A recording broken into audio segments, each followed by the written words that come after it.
You're watching WXXV News 25, your local choice.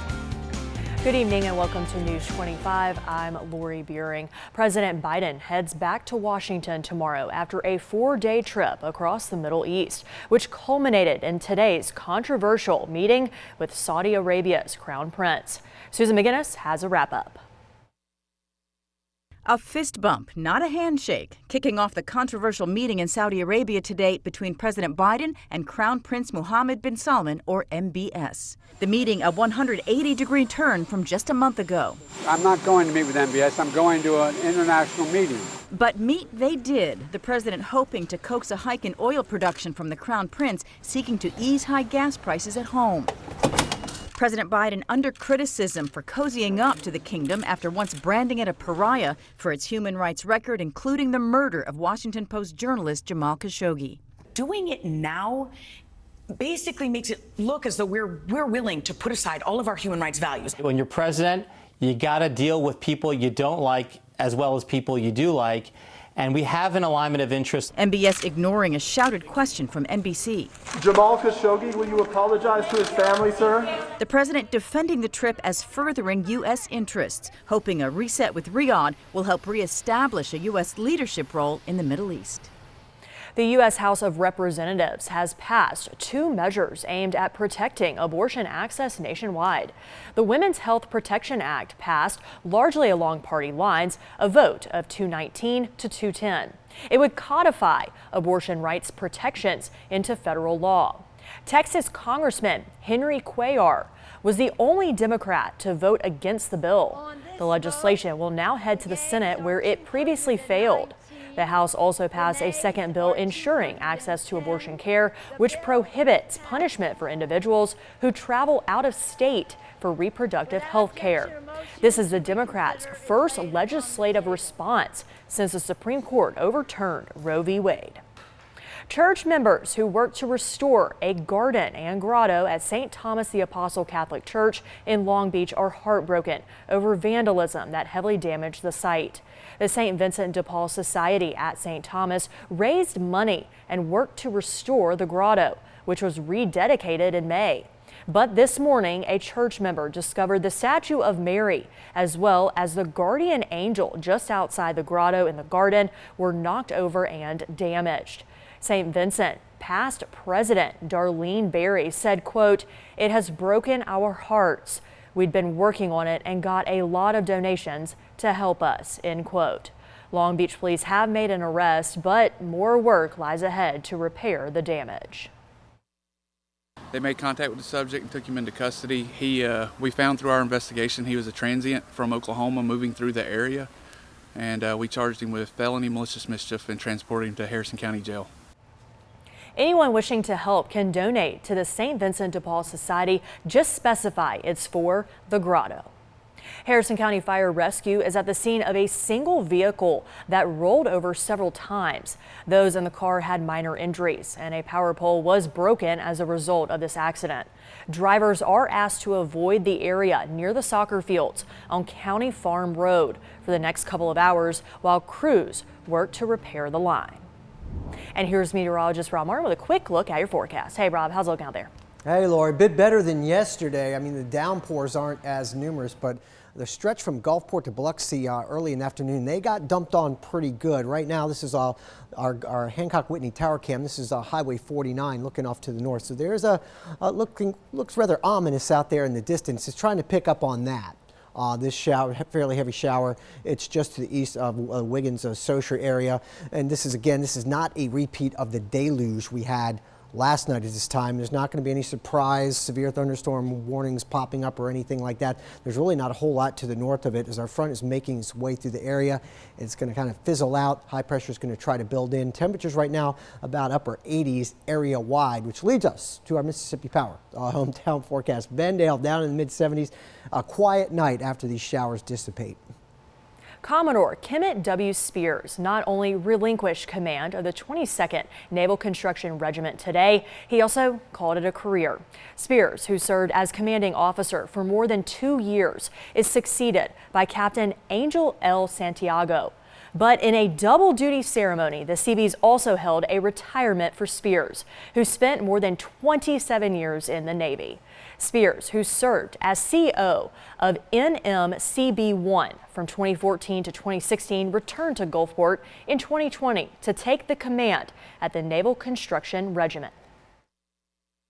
It's amazing. There's more emotions than you can describe.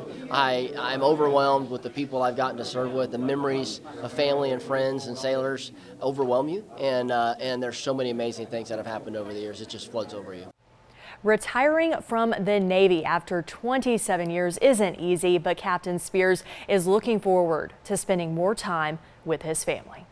Well, today, minority business owners not only learned ways to make money, but also receive money, thanks to Mississippi Coast Chamber of Commerce and Mississippi Power Foundation.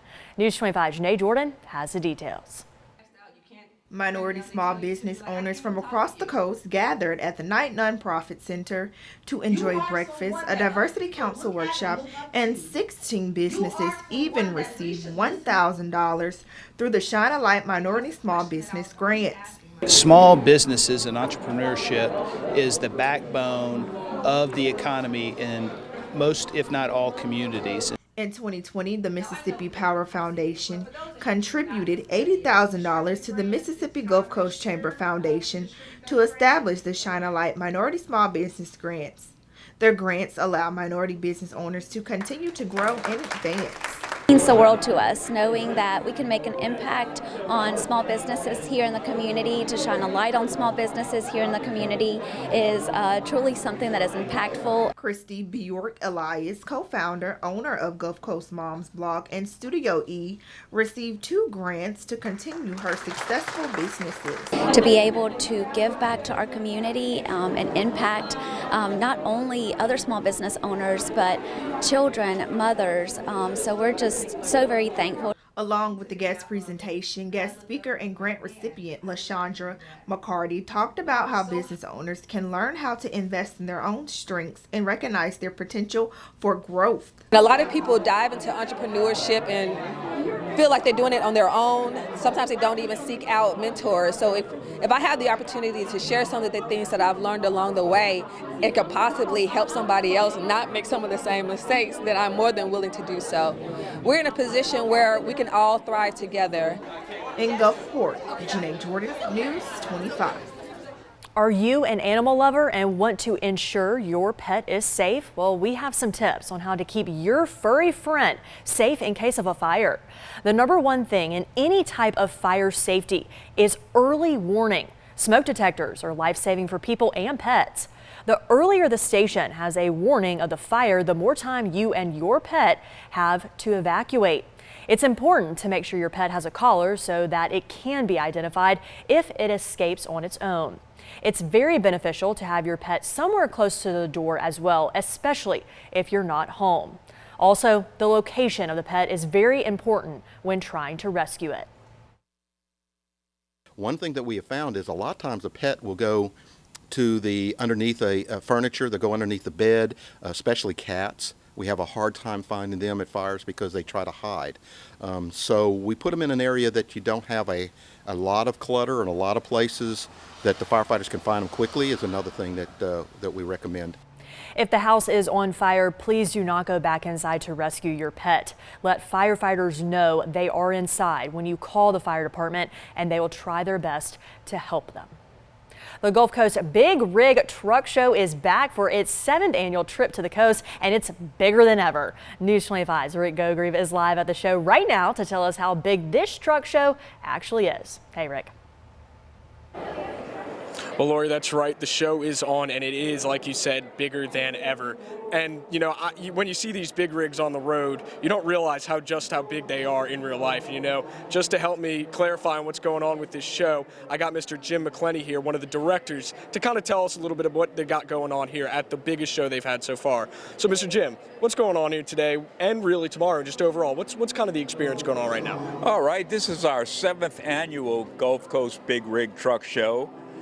We promote the transportation industry. These drivers come here, and with price of fuel and everything, you know, they still come here they want to show people their trucks and what they do. And we also support the Wounded Warriors Project.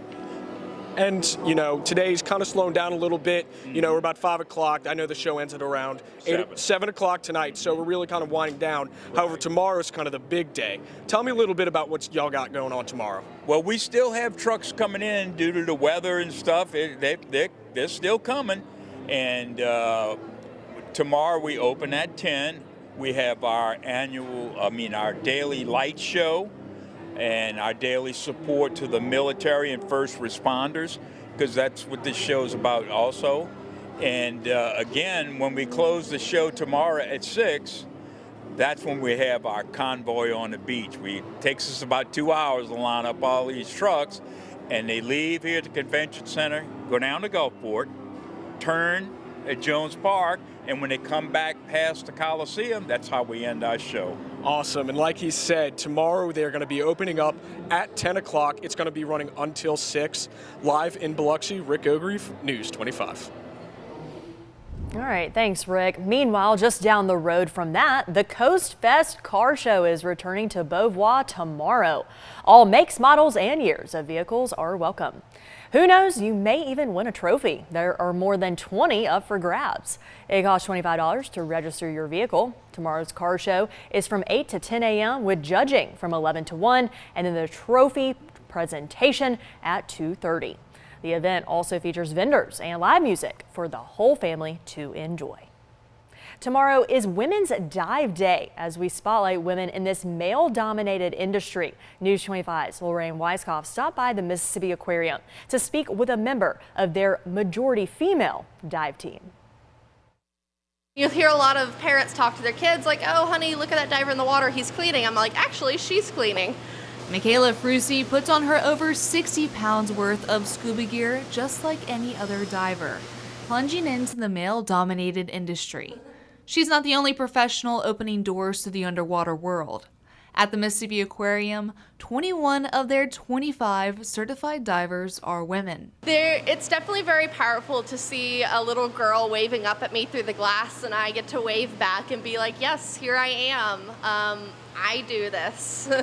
July 16th is recognized by the Professional Association of Diving Instructors as Women's Dive Day.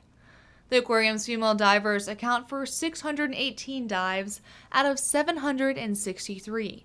That's roughly 80%. Not only do we dive, normally we are doing hard tasks such as handling power tools or hard scrubbing and cleaning and stuff to make our habitats look good. So it was an adjustment to come to that kind of diving, but I got to do it with a community of like-minded women. Brucey hopes their female dive team will inspire others to break barriers and submerge themselves into a career where they too will be confident. In Gulfport, Lorraine Weiskopf, News 25. A quick reminder to head over to our website, WXXV25.com, and check out our Viewers' Choice Awards. We've already had more than 100,000 nominations, and there's still time to nominate your favorites in more than 200 categories, from local restaurants to events and services. You can nominate a business once a day in each category now through July 31st. The top 5 nominated businesses in each category will move forward into our voting round, so make sure you're nominating your favorites once a day at WXXV25.com. If your business is nominated and you'd like a free nominee toolkit with graphics to share to your social pages, just send an email to promotions@WXXV25.com. Coming up on News 25, Rob will have a full forecast after the break. Plus, Ole Miss's College World Series trophy is on tour and it's making stops right here on the coast. If you want to see it, stick around to learn how.